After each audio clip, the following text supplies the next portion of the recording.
Hey everyone, Sam Rethmeyer here, and today we're going to talk about Cabernet Sauvignon. Let's get into it.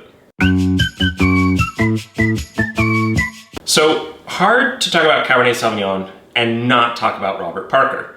Robert Parker is to wine what Starbucks is to coffee. He exposed the masses to wine. Unfortunately, what Robert Parker also did was started a rating system. If you got a 100-point score, it was guaranteed that your wines not only would sell for a premium, but would sell out every vintage. Unfortunately, what that did is that it turned winemaking, which is more like cooking, into baking. And that is to say that every vintage is like a different size cut of steak.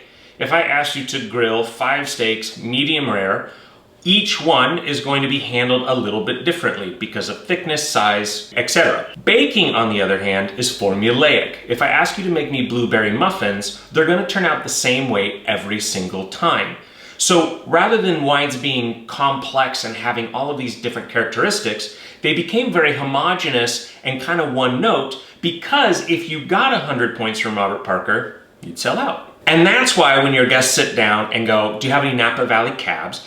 It's because of Robert Parker, and they're looking for that particular style, which is big, bold, smooth, and high in alcohol. Now, the reason that that kind of wine was the one scoring 100 points is that Robert Parker would also sit down and do a marathon tasting of 150 wines and rate each wine at one sitting of 150 wines. Talk about palate fatigue. You start not really being able to taste anything unless it's high in alcohol. Higher alcohol wines are actually going to taste sweet, despite the fact that there is no residual sugar. We are programmed from birth to prefer sweet to bitter or sour, anything else. Also, it means that the wines are very smooth and they have bold, ripe, fruit-forward flavors. All of the things that are very easy to enjoy and you notice more after you've been drinking or tasting a ton of wines. The wines are also incredibly approachable in their youth. The unfortunate thing is that those wines are not necessarily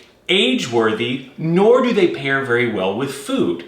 There's no acidity in the wines to help balance them out as a food and wine pairing. This prevailing idea that 100 points was the most important thing still exists today. However, you are starting to see more wineries and even whole regions like Bordeaux, we'll get into that in a minute, changing back to the old way, which is making wines that were vintage to vintage different. They express their sense of place, they are unique, and the homogeneity has left. Homogeneous? Okay, and where is the connection between Robert Parker wine and then Starbucks? Why did I bring that up? Well, Starbucks brought coffee to the masses.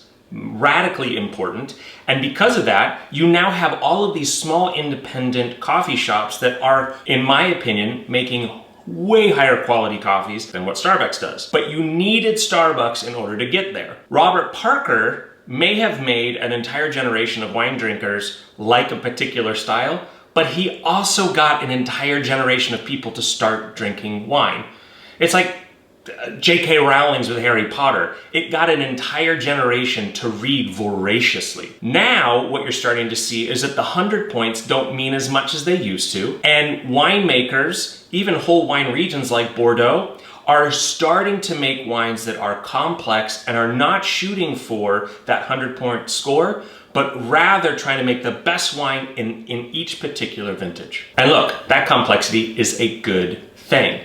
Now, you're still gonna get guests that come in and ask for a Napa Valley cab. Those guests are looking for something that is smooth and is going to be higher in alcohol and riper. That would classify into New World wines, so warmer climate. Washington State can fall into that. Napa Valley, anywhere really in California. The wines tend to be more fruit forward, structured, and will have acidity to varying degrees, but that Napa Valley thing should always send you to warm. Now, if a guest says that they really like Bordeaux, that's going more in the cooler climate, old world style of wine.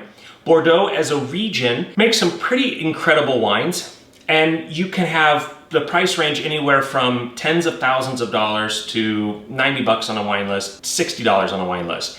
And really incredible stuff. Also, if your guest says that they really like super Tuscans, push them more into that New World style of wine. And now, what does Cabernet Sauvignon tend to taste like? Well, black cherry, tobacco, eucalyptus, cedar, and these wines are structured, they're powerful, they're broad shoulders. These are big wines, and if you're going into the Bordeaux region, the good stuff, the classified gross, the Grand Crus, if you will, of Bordeaux, they can age and need about 15 to 20 years before they become drinkable. Now that's cool on the one hand, but at the same time, what the hell do you drink while you're waiting for those wines?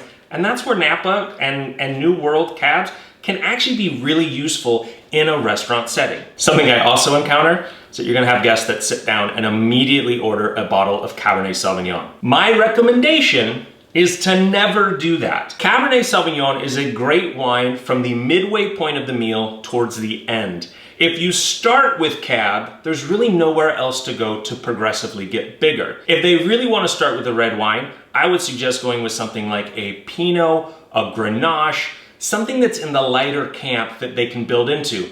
This takes a little bit of an explanation at the table, but really what you're doing is not trying to upsell them, you're trying to sell them the best experience that they can possibly have. That's what we're here for. The other thing is that people tend to want to order Cabernet Sauvignon with fish. That is a awful food and wine pairing. Let's actually refer to that as a chum bucket. It makes the fish taste fishier and the wine almost tastes rancid. It's a really weird combo, but it is a horrible, horrible pairing. 100% would not recommend. And lastly, let's talk about tannin.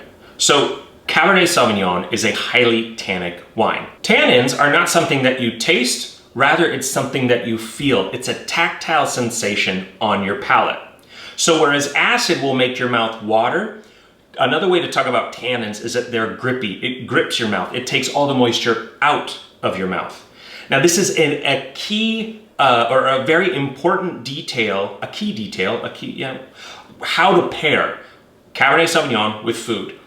Because of those tannins and acidity, you're gonna want food that has a lot of fat to it or richness. Now, if you were to take a beef stew, pretty heavy and rich, right? If you had too much of that, it's just gonna weigh down your palate. But you start sipping on some Cab, that's going to cleanse the palate. It's going to balance out the richness of that dish. So Cab really does well with red meats, anything off the grill, and anything that is braised or stewed. All right, just say no to fish and red wine.